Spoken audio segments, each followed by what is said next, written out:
Hey, what's up guys? Shane here with Rice Creek Bushcraft. Just doing a little knife play here. What I want to talk about today is edge geometries and what works best. Of course, I've talked about this quite a bit in the past, using convex edges on wood and for bushcraft. And I think we've done some videos that shows that convex may not be the best for everything, but for wood, I just don't see that there's really anything else that compares. I've been making some feather sticks here, just playing around, using all these knives. I got another one over there I made by the dog. Made this one. So this is what I found. So we'll just go through each knife and talk about it a little bit. So this is the Bark River Aurora, and when I first got this, I'd say I think this is my first bushcraft knife that I actually bought, and I still have it, even though I've went through dozens and dozens of fixed blades and bought and sold and traded like we do. But I've just kept this one. It's just been a really good knife, and I really enjoy using it. But when I first got it, it was good, but I think Bark River had kind of a secondary bevel on it. So, you know, it was convex, but then it had the secondary grind on it. Really small. But what I've done is took it on my Japanese water stones, and I've taken it from this grind line from here all the way down, and I've thinned this out quite a bit. Okay, so it's not, you know, from the cutting edge to here, it's pretty flat, and you can see from the scratch marks. I didn't polish it, but I've thinned it out quite a bit. Same thing with this. I mean, this was a great feather sticker. This is the Bravo 1. You know, it's a 1/4 inch thick piece of A2. But I did the same thing. I just took it and I spent a lot of time on water stones from here, you know, the primary flat here, just really trying to get that hump that's in there out, so that when you cut from the cutting edge to the secondary bevel here, it's much flatter, and it does a lot better job than when it came stock. I mean, it was awesome, but it's just worlds better now. This is my Survive. This is an old spec 4.1 and 3V. Okay, so obviously they come with a regular V grind, and it kind of sucked for wood. I mean, it was great at other things, but I like to do bushcraft, so it didn't work well for that. So what I did on this one is I just convexed the edge. Okay, I did not take from the cutting edge to this grind line. I didn't do anything from here to here. I did nothing. I only did the edge, and that doesn't work well. So if you're gonna take a knife that's not convex and convex it, don't just convex the edge, because it sucks. What happens is, okay, so you just convex here from the edge, and then you still kind of have this secondary bevel in a way, so it kind of gets stuck there on the wood, and you've really got to take the knife, and instead of laying it, you know, flat and shaving, you've really got to turn it on edge to get it to cut in, and it's very jittery. It does not smooth at all. These two knives go right through really smooth.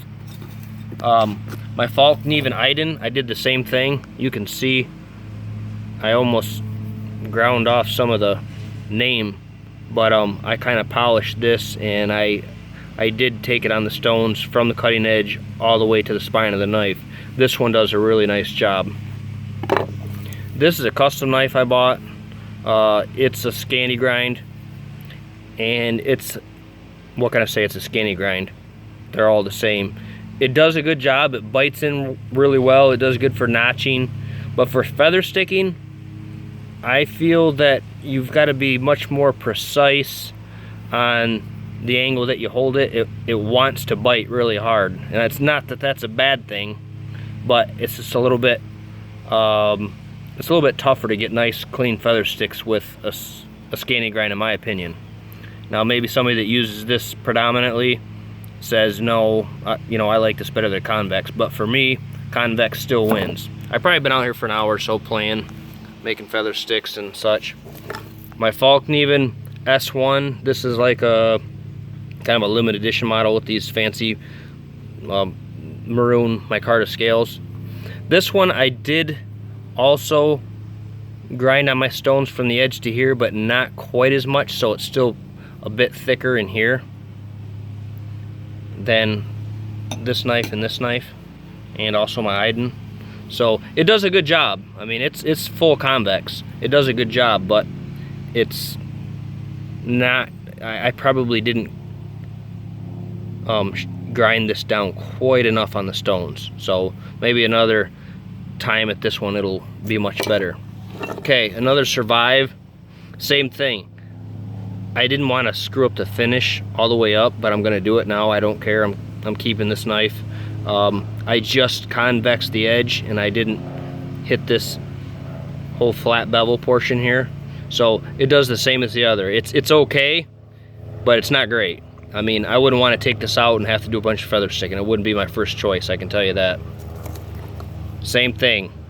I did the same thing on this. I did not grind it from here to here. You can see it still has that, I don't know, this kind of bead blasted type finish. I did not grind the flats. Falcon Even F1 does a great job. That one's been all the way to the spine. It's been sharpened all the way to the spine, if you will.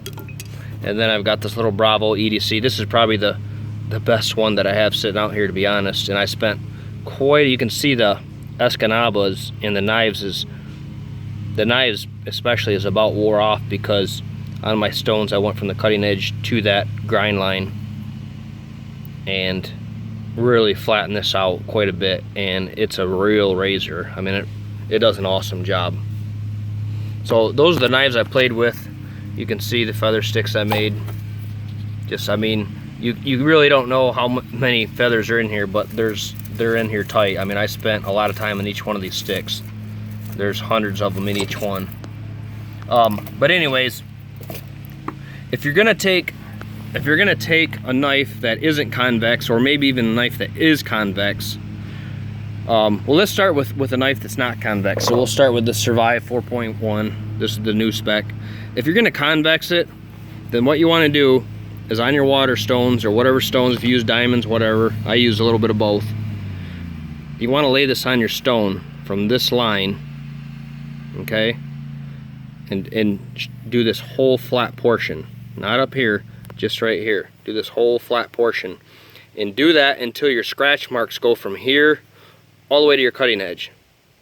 Okay? If you don't know what scratch marks are, it's just from taking a knife on a stone and doing this, okay? It's gonna make a pattern. It's gonna make a scratch pattern. You're just gonna keep doing this until the scratch pattern goes from this grind line all the way to your edge, and it's all the same amount of you know, polish, because you're gonna eventually want to polish it. You're gonna start out at maybe, it depends, you know, you might start at 220 or 300 and work up to 3000 is what I do, and you'll get a nice polish on this, and then I strop it with leather at the end.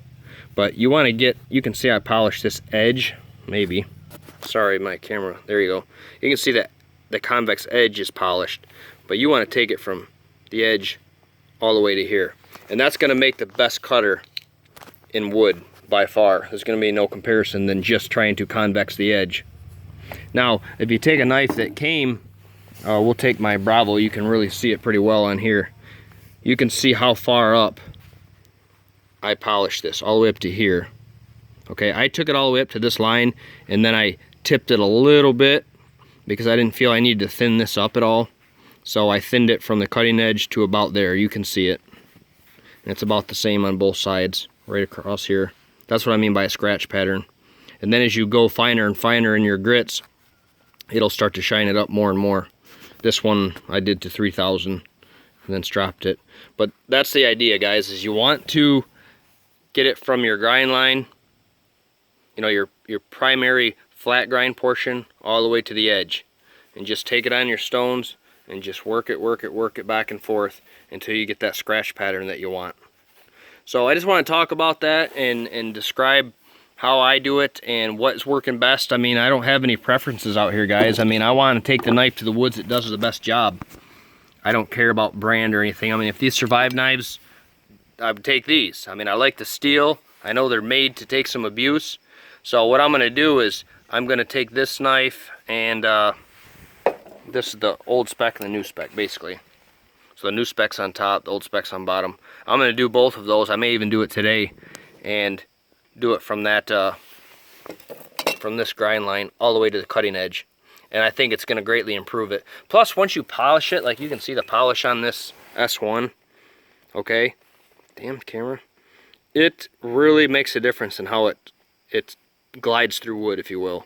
It's just a lot smoother feel. It's hard to describe unless you know exactly what I'm talking about. This polished flat goes through wood much better. So if you're going to do it like I described. From here all the way down to your cutting edge, and it'll help flatten all this out, and you'll have a more precise, more acute cutting edge from doing that. Sharpening from here all the way down. Alright, cool guys, that's all I really got. I just want to talk about that. You know, don't be afraid to take your knife and put it on your stones and practice, because the worst thing that's going to happen is you're going to have some scratches in it. Just move up in your grit to a higher grit, it'll polish out. You can get it to a mirror finish if you want to. I didn't take any of these really quite that far. You know, you can see I did quite a bit on this knife. But don't be afraid to try it. You're not going to ruin your knife. So, hope you enjoyed the video. If you liked it, if you got anything out of it, hit like. Thanks guys, and we'll see you next time.